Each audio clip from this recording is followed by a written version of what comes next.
옛날 옛적 프랑스의 작은 마을 샤르르빌에는 그곳 사람들 사이에서 신비하게 여겨지는 한 연못이 있었습니다. 이 연못은 마을 한복판에 위치하고 있었는데 아무도 그 깊이를 알 수 없었고 물은 늘 맑고 청명하여 하늘을 담고 있었습니다. 마을의 노인들은 연못을 둘러싼 옛 전설들을 이야기하곤 했습니다. 그중 하나는 달빛 아래서만 나타나는 물의 정령을 만날 수 있다는 이야기였습니다. 마을의 젊은이들은 이 전설에 흥미를 느꼈고 몇몇은 밤이 되면 몰래 연못으로 가 작은 모험을 즐기곤 했습니다. 그러나 정령을 본 이들은 없었습니다. 단지 연못에 물이 간간히 일렁여 그들이 던진 돌멩이가 없는 듯이 사라지는 일이 있을 뿐이었습니다. 그런데 어느 날 이 마을로 루이즈라는 소녀가 가족과 함께 이사를 오게 되었습니다. 루이즈는 호기심이 많고 상상력이 풍부한 아이였습니다. 그녀는 마을 아이들에게 샤르르빌 연못에 대해 듣고는 그 신비로운 연못을 한번 꼭 보고 싶다는 마음을 품게 되었습니다. 어느 쓸쓸한 가을밤 루이즈는 달빛이 밝게 내리쬐던 날의 몰래 집을 빠져나와 연못을 찾아갔습니다.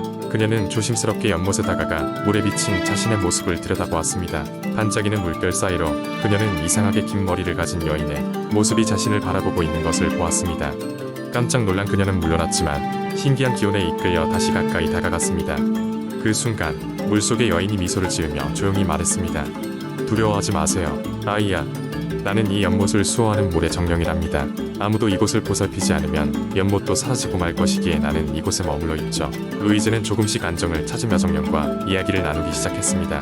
물의 정령은 이 연못에 얽힌 과거의 이야기들, 이곳의 자연과 함께한 시간들에 대해 들려주었습니다. 루이즈는 그 이야기에 매료되었고 그날 밤 이후로 종종 연못을 방문하여 정령과 친구가 되었습니다. 시간이 지나면서 루이즈는 연못에 대한 깊은 애착을 가지게 되었고 그 이야기를 다른 마을 사람들에게도 전했습니다. 많은 사람들이 루이즈의 이야기를 처음에는 믿지 않았지만 그녀의 진지한 눈망울과 매일 달빛 아래에서 변해가는 연못의 아름다움은 점점 더 많은 사람들에게 특별한 의미를 주었습니다. 결국 샤르르빌 마을 사람들은 연못과 그 주변을 돌보는 데 마음을 쓰게 되었고 연못은 언제나 그렇듯 맑고 청명하게 남아 있었습니다. 그리고 루이즈는 늘 말했습니다. 우리는 자연의 이야기와 함께하고 그것을 기리며 살아가야 해요. 그렇게 샤르르빌 궁의 신비한 연못은 마을의 중심이 되었고 그곳 사람들은 자연과 이야기 속에서 조화롭게 살아가게 되었습니다. 두 번째 이야기 옛날 옛적에 프랑스의 작은 마을에 루이라는 소년이 살고 있었습니다. 루이는 호기심이 매우 많아서 항상 새로운 것을 발견하고 싶어 했습니다. 루이의 마을 근처에는 깊고 신비로운 숲이 있었는데 마을 사람들은 그 숲에 마법이 깃들어 있다고 믿고 있었습니다. 이 숲에는 요정과 마법 생명체들이 살고 있으며 숲 깊은 곳에 크리스탈로 된 고대의 성이 있다는 소문이 돌았습니다. 루이는 항상 그 이야기에 매료되어 언젠가는 숲을 탐험하리라 마음먹었습니다. 그리고 드디어 어느 날 그는 용기를 내어 숲으로 들어갔습니다. 숲속으로 들어가자마자 루이는 눈부신 빛이 나는 작은 요정을 만났습니다. 요정은 루이에게 자신이 비너스라는 이름의 요정이며 이 숲을 지키는 수호자라고 소개했습니다. 이 숲에는 많은 비밀이 숨겨져 있답니다. 루이, 비너스가 말했습니다. 하지만 그 비밀들을 알기 위해서는 용기와 순수한 마음을 가져야 하지요. 루이는 비너스의 말을 새기며 숲을 걷기 시작했습니다. 여러가지 신비로운 생명체들을 만나며 루이는 그들의 문제를 해결해주고 서로 도우며 우정을 쌓아갔습니다. 예를 들어 길을 잃은 아기 거북이를 찾아주고 병든 나무를 치료해주며 숲속 생명체들에게 신뢰를 얻었습니다. 어느 날 비너스는 루이에게 숲 깊은 곳에 있는 고대의 성에 대한 이야기를 들려주었습니다. 그 성은 모든 마법의 근원지이며 진정한 마음을 가진 자만이 그 성의 문을 열 수 있지요. 수세기 동안 아무도 그 문을 열지 못했답니다. 루이는 그 이야기에 더욱 끌려 성을 찾아 나섰습니다. 몇 날 며칠을 숲속에서 보낸 후 마침내 그는 숲의 중심에 도달했습니다. 크리스탈로 이루어진 아름답고 신비로운 성이 루이 앞에 펼쳐졌습니다. 성의 문 앞에 서서 루이는 단순히 문을 열려는 것이 아니라 이곳에 진정한 마음으로 다가가야 한다는 것을 깨달았습니다.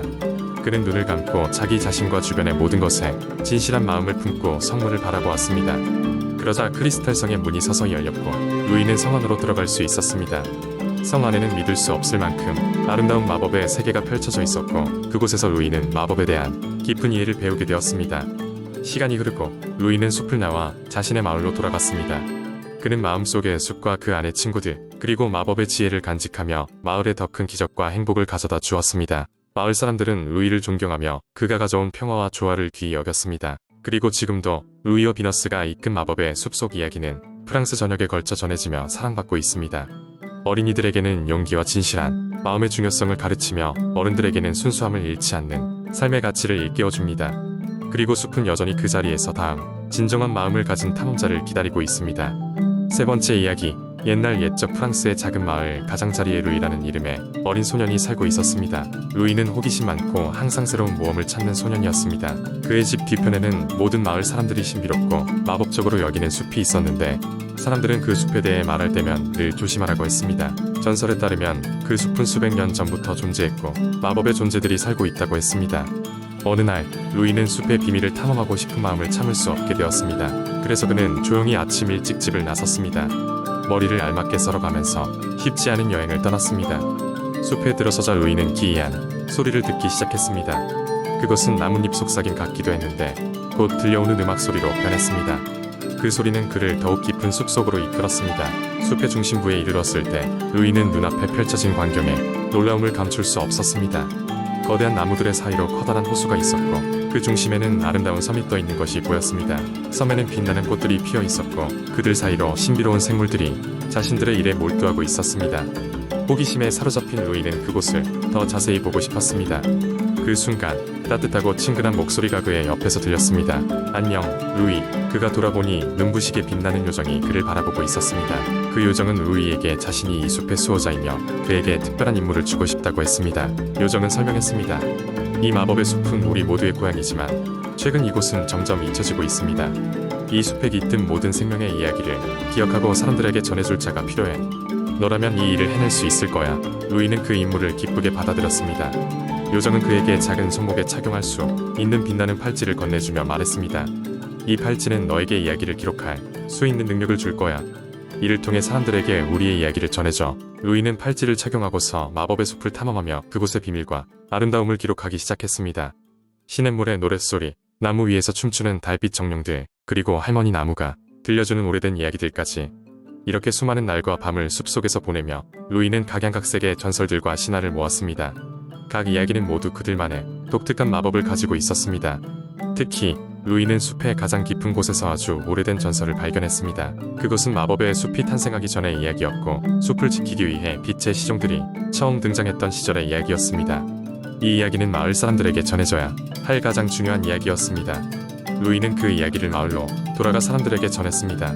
그의 이야기는 귀를 기울이는 사람들마다 놀라움과 감동을 자아냈고 마을 사람들은 숲을 새로운 시각으로 바라보기 시작했습니다.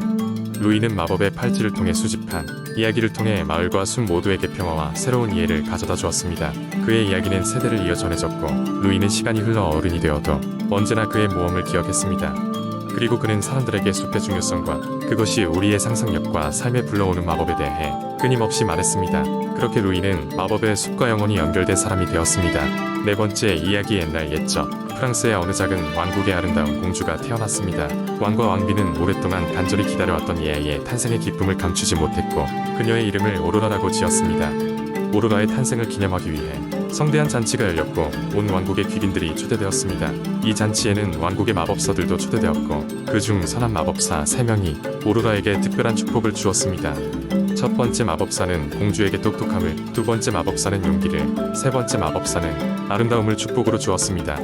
그러나 불행하게도 사악한 마법사 말리스가 잊혀지고 초대받지 못한 채 남겨졌습니다. 말리스는 성에 무례하게 들어와 자신이 초대받지 못한 것에 격분했습니다. 그녀는 오로라에게 끔찍한 저주를 내렸습니다. 공주는 16세가 되는 날 물레의 바늘에 찔려 깊은 잠에 빠질 것이다. 그리고 진정한 사랑의 키스를 받기 전까지 절대 깨어날 수 없을 것이다. 왕과 왕비는 경악했고 성원의 누구도 무력한 채로 있었습니다. 그러나 선한 마법사 중 한 명이 저주를 완전히 풀지 못했지만 약간 변경하여 오로라가 죽음 대신 깊은 잠에 빠지게 되도록 하였습니다. 세월이 흘러 오로라는 아름답고 지혜로운 소녀로 자라났습니다. 하지만 그녀의 생일이 다가올수록 왕과 왕비는 걱정과 불안 속에 하루하루를 보냈습니다. 결국 오로라의 16번째 생일날이 되었고 왕국 전체가 밀려오는 불안을 떨쳐내지 못했습니다. 그날 오로라는 성의 방을 탐험하던 중 낯선 다락방을 발견하게 되었습니다. 그곳에서 그녀는 신기하게 생긴 물레를 보았고 궁금한 마음에 손을 대고 말았는데 결국 물레의 바늘에 손가락이 찔리게 되었습니다. 순간 오로라는 바닥에 쓰러지며 깊은 잠에 빠졌습니다. 왕과 왕비는 곧바로 성 안의 모든 사람들을 깊은 잠에 빠지게 한 후 왕국을 가시나무로 둘러싸 오로라를 보호하기로 했습니다. 시간이 흐르고 여러 왕국에서 수많은 왕자들이 가시나무를 넘어 오로라를 깨우기 위해 도전했지만 그 누구도 성에 다다를 수 없었습니다. 그러던 어느 날 잘생기고 용감한 젊은 왕자 필립이 왕국에 방문하게 되었습니다. 필립은 오로라의 전설적인 이야기와 그녀의 운명을 듣고 결심했습니다. 그는 마법검과 방패를 들고 가시나무 숲을 향해 나아갔습니다. 필립은 말리스가 보내는 다양한 함정과 괴물들을 마법의 힘으로 이겨내며 결국 성에 도착하게 됩니다. 성 안에서 그는 잠든 사람들을 지나침과 동시에 긴 잠에 빠진 오로라를 발견합니다. 오로라를 본 순간 필립은 그녀가 그의 마음속에 특별한 존재임을 느꼈고 그녀에게 다가가 조심스럽게 진정한 사랑의 키스를 하였습니다. 그러자 마법의 힘이 풀리며 오로라가 깨어났고 성 안의 모든 사람들도 함께 깨어났습니다. 오로라와 필립 왕자는 행복하게 눈을 마주치며 서로의 사랑을 확인하였습니다. 그리하여 두 사람은 화려한 결혼식을 올리고 그 후로도 오래도록 행복하게 살았습니다. 왕국에는 다시 평화가 찾아왔고 오로라의 이야기는 영원히 전해져 내려갔습니다.